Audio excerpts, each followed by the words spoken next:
Hello and welcome back to another unit review for Star Wars Legion, and today we are going to be going back and taking a look at our B1 battle droids, who are of course our basic core unit for the Separatist Alliance, and also one of the earlier videos I ever did on this channel, so it is high time for an update. And we also did just recently get a rules RRG update and points adjustment, something I did kind of jump the gun on when putting out that Phase 1 Clone Trooper update. Fortunately for that video, there isn't too much adjustments I would make in relation to the RRG, but the CIS did see a lot of tweaks and points here, and I did actually end up scrapping this video and starting from scratch to give you guys a fully comprehensive updated version of the B1 battle droids post October RRG 2021. So let's go ahead and take a look at the B1 battle droids, starting off with their unit card, who will of course be a core unit consisting of 6 models, who now come in at 38 points. And that is going to be a 2-point increase over the original cost of 36 points, which has likely been done to prevent people from exploiting B1 battle droids to pad out their activations. And while that may seem like a pretty decent nerf at face value, most of the B1 battle droids upgrades have dropped in points, and it seems like Atomic Mass Games is making effort to try and curb the naked core unit spam that has been going on for quite some time now, something that B1 battle droids were a prime offender of. And when you consider that B1 battle droids are still the least expensive core option in the game, while simultaneously consisting of the most wounds, I don't think this nerf is totally unwarranted, and with how well CIS players have been doing in the competitive scene, I don't think this is going to be too much of a dent in their playstyle. But beneath their points cost, we are going to see 3 upgrade options here, the first of which being heavy, followed up by personnel, and then also comms. And that comms upgrade is a bit of a twist on your standard core trooper unit, as usually core troopers are going to have something like gear here. But as we all know, B1 battle droids are droid troopers, and droid troopers do usually get a comms upgrade instead of gear. However, B1 battle droids do have a sort of stealth gear upgrade option, as according to the text on both electro binoculars and portable scanners, B1 battle droids can equip them regardless of the gear upgrade slot. So there is a sort of pseudo-stealth upgrade slot here for gear, and as limited as it may be, it is something that is worth considering and will become relevant when we take a look at some of our recommended builds later on in this video.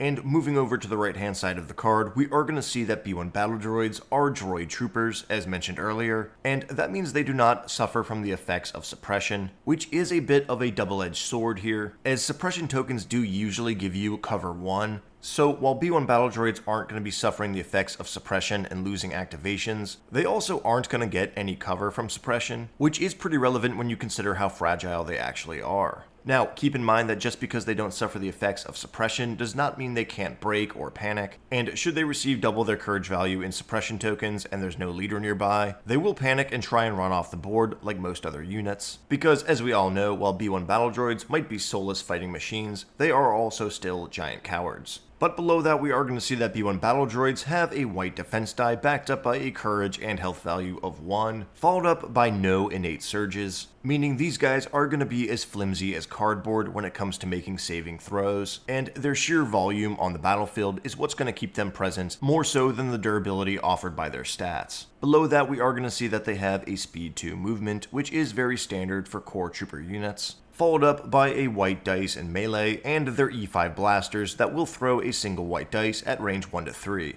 So overall with the B1 battle droids, you are pretty much getting the worst of both worlds in terms of offense and defense. Empire gets red defense dice, Rebels get black offense dice, clones get both, and the B1 battle droids get neither. So clearly that makes B1 battle droids the worst core trooper option, correct? Well, as we all know, not quite so. And here's where I basically lay out my thesis for the video and the B1 battle droids, as unlike other core trooper options, you're not really relying on these guys to do actual damage to your opponents, or brawl them in a one-on-one fight, but rather exist as a utility unit within your army, which will become more apparent when we take a look at the keywords associated with the B1 battle droids. And once again here, we are going to have a sort of double-edged sword gimmick going on, as the B1 battle droids do have AI attack, meaning if they do not have a face-up order token, their first action during their activation must be an attack if able to, which really can be quite the drawback on a unit with such high quantity, low quality dice, as most attacks usually do start off with an aim action followed up by the attack, which obviously cannot be done if you don't have a face-up order token with the B1s.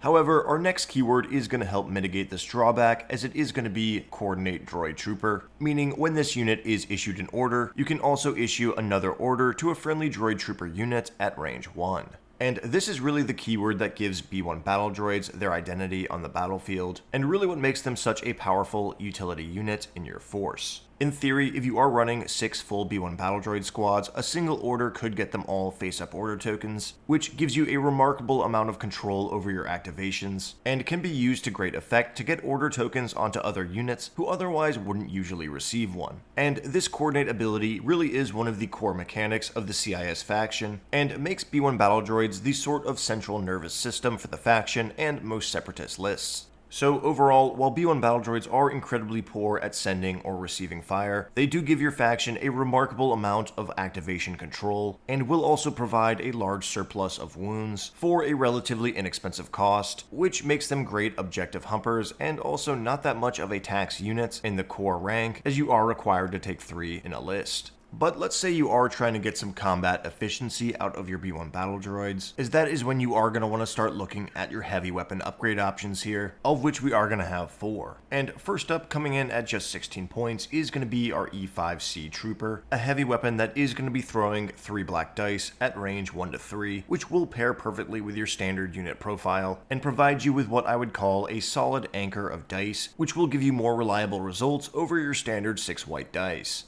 It's not exactly lethal, but it is economic, and if you want your B1 battle droids to be doing more than just capping objectives, this is my recommended upgrade for you. And if you are fielding this upgrade in greater numbers, your opponent is actually going to start feeling the heat from all these droids. But next up here, we are going to have the E5S Trooper, a sniper droid who will be throwing a red and white die at range 1 to 4 with critical 1. Now, throwing a red and white die isn't quite as reliable as those 3 black die in this unit. However, giving them an innate surge with critical 1 is going to be very useful on that higher dice pool, and will become more beneficial when you start padding out the unit even further with more dice, should you choose to add personnel. And while the extra range on the E5S may seem like an advantage, you really do want to be leveraging it with the rest of your dice, mainly to fish for surges with that critical 1, and with the extra range on that 1 to 4 attack, you could actually trigger AI attack in scenarios where you otherwise wouldn't. So overall, at 2 less points than the E5S, I do find the E5C to be the better option here, as it pretty much does give you the same math at a more affordable cost.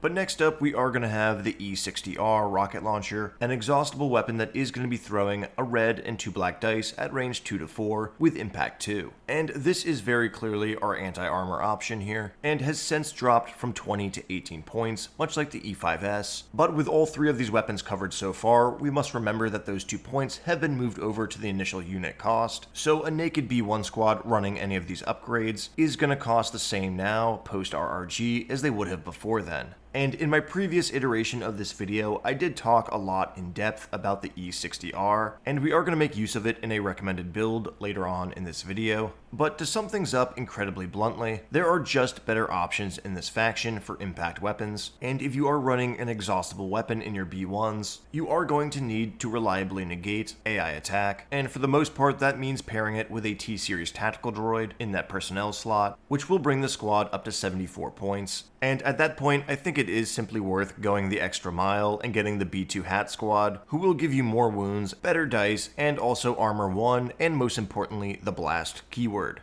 But lastly here, we are going to have one of the more unique heavy weapons, which is of course going to be the radiation cannon, who bucks the trend of dropping in just 2 points, and has since gone from 22 all the way down to 16 points. Which is pretty awesome because this is a very fun and thematic weapon, throwing 2 red dice at range 1 to 2 with the poison 1 keyword. And poison 1 will of course inflict a poison token on a unit that you wound, meaning at the end of their activation they will suffer an additional wound, which is a pretty fun mechanic, but it's definitely not nearly as threatening as just forcing a ton of saves with a better dice pool. So the extreme drop in points was definitely warranted here. But all things considered, only adding 2 red dice at range 1 to 2 is going to force your B1 battle droids to get incredibly close to your opponents, and simply put, they are not the best unit at closing ground with enemies, and that really does relegate the radiation cannon to more casual games. But at just 16 points now, I think it can be used to much greater effect in those scenarios. So overall with B1 battle droids, it is a bit of an uphill battle to make them an actually punchy unit on tabletop, and it really isn't much of a surprise that most people skip over these heavy weapon upgrades and focus focus on simply getting more naked B1 squads onto the field, though if you do wish to make your enemy feel their presence a bit more, throwing that anchor of extra dice with the E5C is my recommended course of action. And with all of our heavy weapons wrapped up, we are going to move along to take a look at our personnel upgrades, of which there is quite a few thanks to the B1 unit upgrade expansion and also the Separatist Specialist expansion. So let's go ahead and take a look at our options here.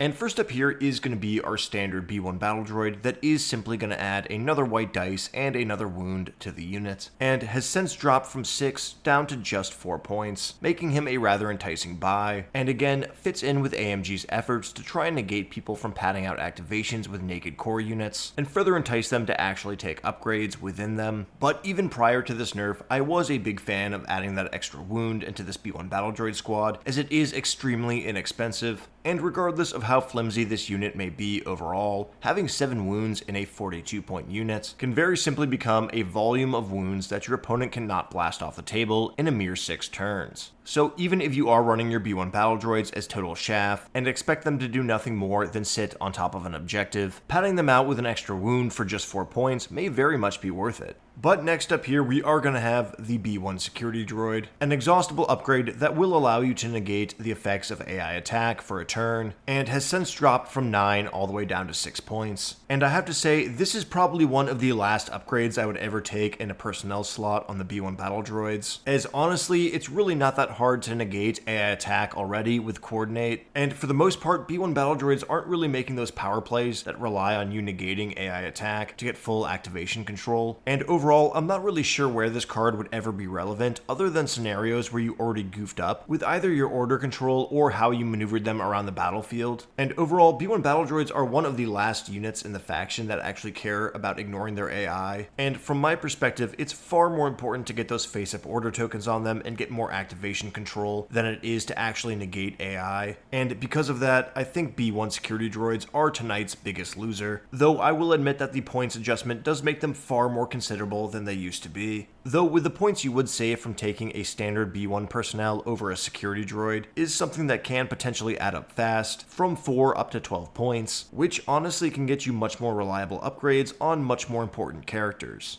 But next up here, we are going to have the EV series medical droid, a 14-point non-combatant who does have Treat 1, Capacity 2, much like the medical droids you see in the Empire and Rebel faction. However, there is a bit of a snare with this personnel upgrade in the Separatist faction, as you are not in an army full of meatbags, and this personnel upgrade is not going to synergize with the unit it's within, but instead the commander or operative it may be following around. And this lack of synergy does create a potential problem here, as with healer units, there is this sort of distraction dynamic that goes on between the unit that has the healing personnel and the hero they're trying to heal, as your opponent, for the most part, usually has to decide between sinking wounds into that priority target, i.e. the hero, which will likely be sponged up by the healer in that supporting unit, or alternatively, target the supporting unit themselves, who in turn can put those wounds back onto themselves with the healer, which A, is going to draw fire away from your hero, and B, allow that unit to stay on the battlefield longer to further support your hero, be it through throwing more attack dice or simply being another threat for your opponent to assess, or perhaps even other defensive measures such as Guardian, all of which makes that hero with the support healer unit a very potent combo, something that is disrupted in the Separatist faction as you are running a droid army that is usually led by organics, which overall really degrades the value of that EV medical droid, and in my opinion makes him one of the worst options for the B1 battle droids, and I would much rather lean on something like Guardian to protect Dooku or Grievous, as again, an organic healer just doesn't mesh with a droid army, especially when they are 14 points, which is close to about a third of the unit's overall cost to begin with.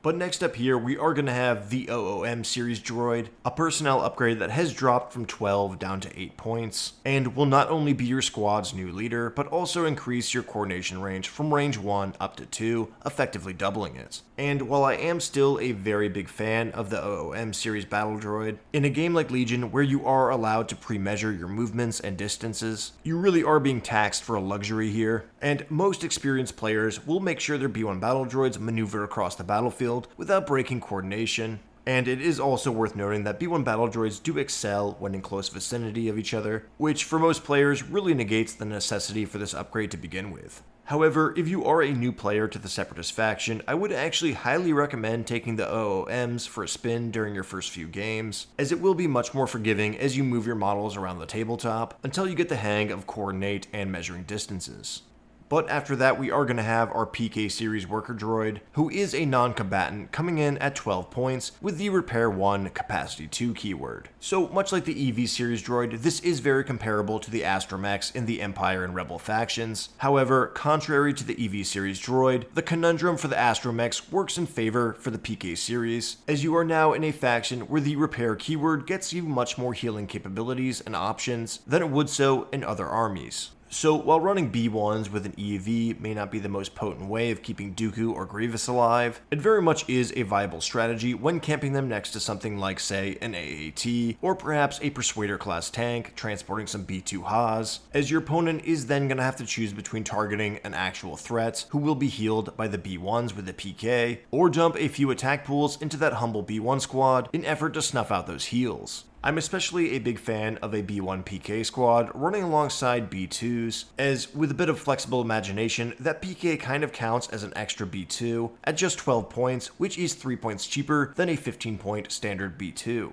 Also, your standard B2 does pack more firepower, and if you're taking B2s, you are often taking a heavy weapon with them, so having a B1 squad nearby with a PK to keep wounds off of them is a very good investment in my opinion, and I'm sure the same will apply with new units that come out, such as, say, the Persuader class tank, and perhaps even Flamer Dwarf Spider droids. So when you combine those strategies with the rather affordable 12-point cost, I have to give PKs a recommendation in the B1 squad, as they do make a pretty fantastic support unit, which we will of course touch again on later in this video when we go to our recommended builds. But after that, we are going to have the man, the legend himself, the T-Series Tactical Droid, an 18-point upgrade who will become the squad leader, and throw a single red die at range 1 to 3 while giving you reliable 1 and fully ignore the effects of AI attack. And I really have to go back and retcon myself, because I really did underestimate this personnel upgrade when it first came out, as it really does bring a whole lot to any unit that he's placed within. First of all, you are ignoring AI attack, which is an obvious advantage for certain builds, especially those with exhaustible cards, where you need to recover in order to make the best use of them. Now, as I mentioned earlier, that's not super relevant on B1s, but it's definitely still an advantage. However, adding a surge token onto a unit with no innate surges, and a red dice into a unit that has all white offensive dice is really upping the ante on the statistics behind this unit, and is definitely going to give you some more favorable results throughout the course of a match. Still, with all that being said, the T-Series does cost about half the points of the whole unit, and with B1 Battle Droid's main appeal being their affordability, it does make the T-Series a sort of overinvestment into a chaff unit that I would avoid running, though as we'll see later, it does come in handy in certain builds, albeit more casual ones. But lastly here, we are going to have the Viper Recon Droid, a very unique personnel upgrade to the Separatist faction, as most specialist upgrade expansions do come with a comms technician for your core units, who allow them to take comms upgrades. However, with droids, they very obviously come with comms already, so instead we get this rather unique 6-point personnel upgrade that will throw 2 white dice at range 1 to 2, and give you the Observe 2 action, which will allow you to place 2 observation tokens onto an enemy unit within line of sight and range 1 to 3. Now, this is actually a very interesting personnel upgrade here for a variety of reasons. First of all, you are effectively getting double the dice of your standard B1 battle droid for just 2 points more and a reduction in range, something that is pretty significant for a unit that is all about volume of dice. But the Observe 2 is clearly the standout keyword in this upgrade, and in a unit that has AI attack, you could artificially push that aim token onto the next unit to activate by making that Observe 2 action after AI attack has already forced you to engage your opponent. It's also arguably more effective than an aim token when you are focus firing on a single enemy target with multiple of your own units,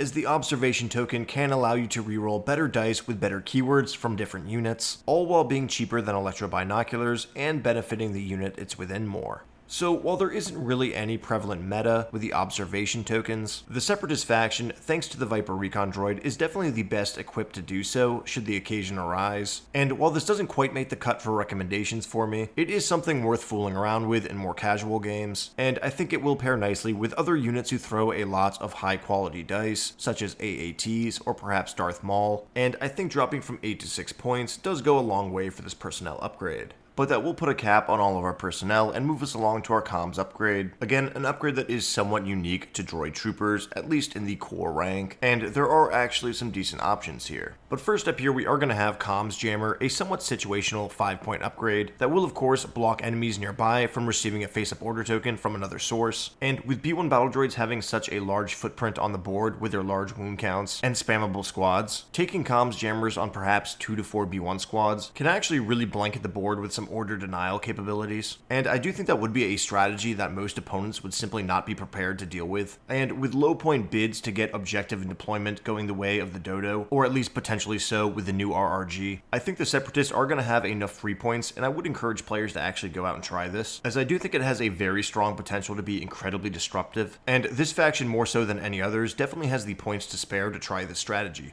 But our next two comms options here are going to be a little bit more reliable in my opinion, and potentially even more viable, as they do trigger on your own initiative as a commander rather than your opponent's. However, when they are included in a list, they're not going to be blanketed throughout your entire B1 squads, but rather on a select few support units, who will have a very specialized role inside your list. And first up here is going to be the Comms Relay upgrade, a 5-point upgrade that will allow you to pass this unit's order token onto a friendly unit at range 1 to 2. So in theory, you could have a B1 squad at the end of your coordination chain, sporting Comms Relay, who will then pass their order token on to a friendly unit nearby, who will perhaps be something like, say, a 175-point AAT, or perhaps a Persuader class tank transporting B2 Haas with an onboard comms link, which will allow you to double that token down. Basically, use this card if you wish to pass your quote-unquote free order tokens from your B1 squads onto a more expensive centerpiece unit, which most commonly is going to be one that can't give itself face-up order tokens, with something like a hand of command cards. However, in the near future, this card may become less and less relevant, as with the more releases we get for this faction, the more options we do get for order token control, as seen in the past with Stab Riders, and now with the super tactical droids who are bringing direct AI to the tabletop. Still, it's not a bad option for lists that do include multiple heroes or things like heavies. And last up here, we are going to have HQ Uplink, a 10-point upgrade that is exhaustible and will grant a unit a free order token when exhausted, which of course will trigger Coordinate on your B1 battle droids and act as a sort of kickstart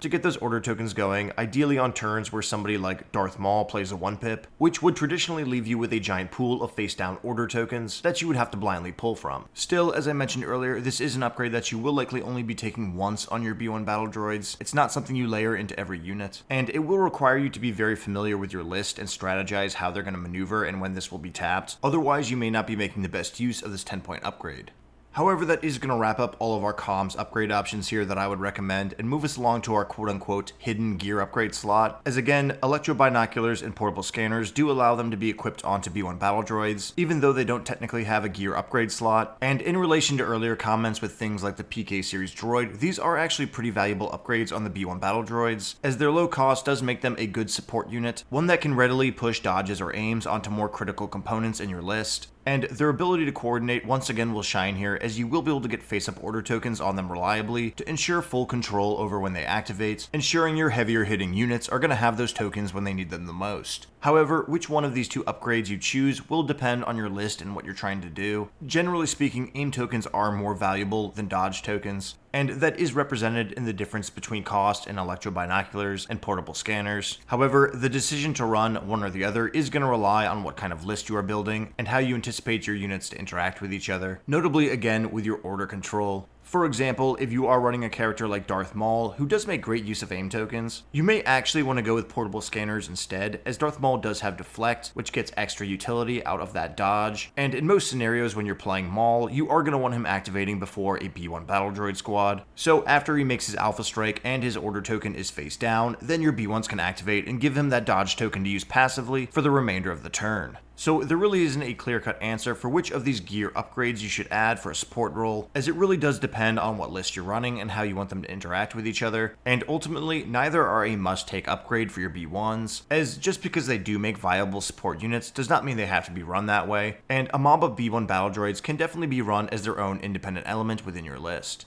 But with all of our upgrades covered now, including our stealth gear slot, we can now move along to the portion of this video where I give you some recommended builds as to how I would run B1 battle droids, starting with some of the more competitive ways, and trickling into the more fun and thematic ones that make use of some of the other personnel and heavy weapon upgrades that you don't often see in the competitive scene. And for my first recommended build, we do have what I like to call the CHAFF. And as you may be able to tell, this is a B1 battle droid squad with literally no upgrades attached to it. And this will get you a 6 wound, 38 point core unit onto the tabletop, which can potentially give you 3 activations and fulfill your core requirements at just 114 points. Something that not only can other factions not do for that price, but they also can't get them all face-up order tokens and out of their random draw pool by issuing a single order. So if you're the kind of player who looks at things like core unit requirements as a tax, playing Separatist and running 3 naked B1 squads is probably the best workaround that Star Wars Legion has to offer you. Naked B1s are also very useful in padding out your activations and more robust lists, and with the standard B1 personnel now only costing 4 points, you could even throw in a 7th dice in there, and perhaps even add something like portable scanners or comms relay if you want them to do a bit more than just hump the objective. But if you do want your B1s to be a little bit more on the offensive, our next build, the Droid Troopers build, is a pretty standard one that will add another B1 personnel and the E5C for a total of 20 more points, giving you a total of 10 dice on the offense, 3 of which are black, and a grand total of 8 wounds, all for just 58 points. A build that can actually put out a pretty respectable amount of firepower if you run multiple squads this way, and I actually did just play a match against a CIS list that had 4 squads like this, and they actually did manage to button down an entire flank pretty thoroughly.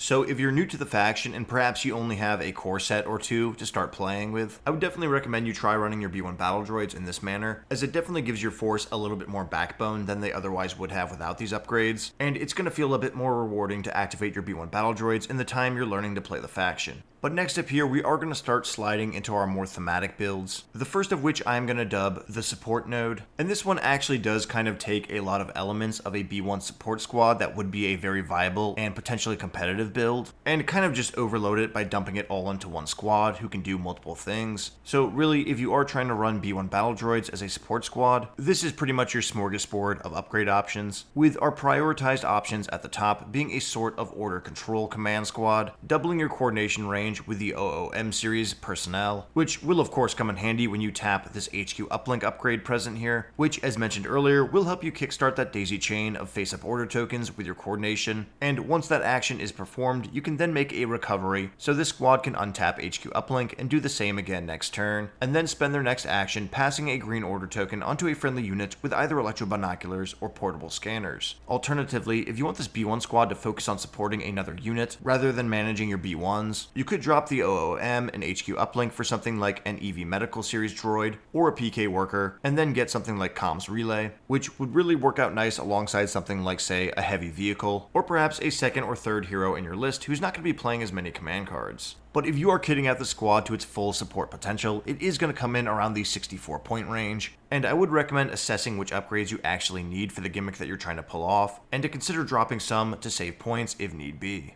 But next up here, we are going to have one of my favorite thematic builds for the B1 battle droids, one that actually did get more interesting with recent points adjustments, and that is going to be the B1 Assault Squad, who will of course be making use of that radiation cannon heavy weapon upgrade, and will likely be taking a personnel upgrade to flush out the squad, as they are going to need the extra wounds to ensure that they can assault down the battlefield and get within close range to fire off that cannon. And my number 1 recommended personnel here, though it is the most expensive, is going to be the T-Series Tactical Droid, as he not only becomes the leader and gives you an extra wound, but also does give you a red die, and reliable one, which will further help your durability should you see surges in your defensive roles. Though if you are trying to dramatically save points in your list, you could also just take a standard 4-point B1 battle droid here, and if you are trying to run large quantities of these assault squads with the radiation cannons, this is likely the more viable option here. But there is also a third personnel upgrade option here, one that is a bit more situational and does rely on what other units you're going to be taking alongside this assault squad, and that is of course the PK series worker droid. And I really do like keeping a squad like this with a PK droid next to a squad of B2s, as it does really force your opponent to think about which squad he wants to focus fire on and try and remove from the tabletop first. And with a large wall of droids with a large quantity of wounds marching up the table towards him, it can really put the heat on. But lastly, on our assault build, we are of course going to have the comms jammer, as it does make sense on these close range combatants. Though I have to say this is a bit of a superfluous upgrade, as while you do want to be in rather close ranges to engage your enemy with that radiation cannon, you don't really want to get into melee. And if you only have 1 or 2 squads in your list that have comms jammer on them, your opponent is probably going to prioritize taking them off the table pretty quickly. So while it is thematic, I don't really always recommend running it that way. though it is a bit more justifiable now that the radiation cannon has gone down significantly in points. Though when kitted out as pictured above with both the T-Series and comms, you are going to come out at 77 points, which is definitely not cheap for a B1 squad, which definitely makes this build a lot more casual than it is competitive, though worth trying out in my opinion. But next up here, we are going to have our Tank Hunters build, an anti-armor build that we touched on earlier when discussing the E60R rocket launcher. And with recent point adjustments, this is actually going to be 21 points cheaper than your B2 Hat squad. So if you are trying to be a bit more cutthroat with your budget, but still need some anti-tank capabilities, this may actually be more viable than I initially gave it credit for. Though overall, it is less durable and packs less firepower than the B2 Ha squad, and isn't exactly cheap in its own right at 74 points. Though overall, it is definitely worth considering, and I could see people bring this to more competitive scenes, though probably as a one-off to sneak some more impact into our anti-armor meta, though overall with B2 Haas and even Magna Guards getting rocket launchers, the E60R is just not really, in my opinion, the best way of doing that.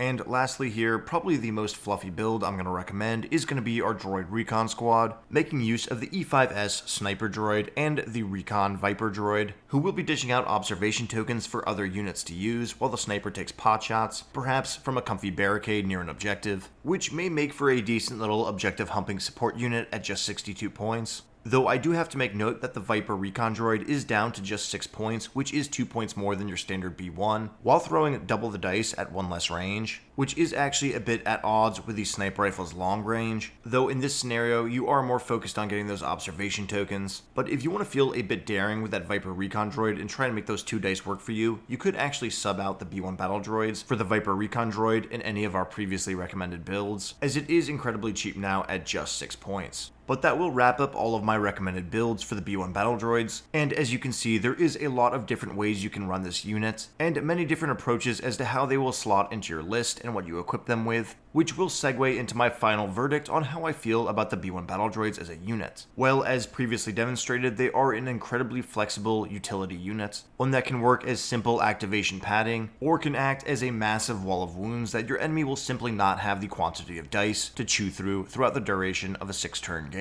On top of that, there are affordable ways to boost their firepower to make them actually somewhat punchy when fielded in numbers, and all of that combined makes them the ultimate quantity over quality unit, which only gets more awesome when you consider their amazing order control ability thanks to Coordinate, which, as many veteran competitive players will tell you, is really one of the core keys to winning a match in Star Wars Legion. All that being said, B1 Battle Droids, when run in smaller numbers and caught out in the open, do get chewed through incredibly quickly, and without any upgrades, they do actually really struggle getting wounds onto enemy targets, let alone hits, and sometimes lucky dice can make them feel way more effective than they actually are, at least in terms of combat. So with all that considered, I am going to be giving B1 Battle Droids a ranking of B+. They are a fantastic utility unit that not only synergizes incredibly well with the rest of the faction, but kind of creates its whole identity. Again, thanks to Coordinate, which B1 Battle Droids really are the main conduit of. But thank you for watching the video. I hope you guys enjoyed it. If you did, go ahead and leave a like. Consider subscribing to the channel and turning on notifications. I know it's been a while since I put out a video like this. I did actually have this one fully recorded and had to scrap it for the recent RRG update, and I have actually been incredibly busy lately, but fortunately some of that busy work is relative to the channel, as I have not only been occupied renovating an old shed into a studio in my backyard, but also visiting friends to film my first batch of battle reports, which will be coming in the near future, and yes, you are going to get to see some B1 Battle Droids in action, and I have to say they actually do quite good, so stick around for that, and until next time, as always, take care.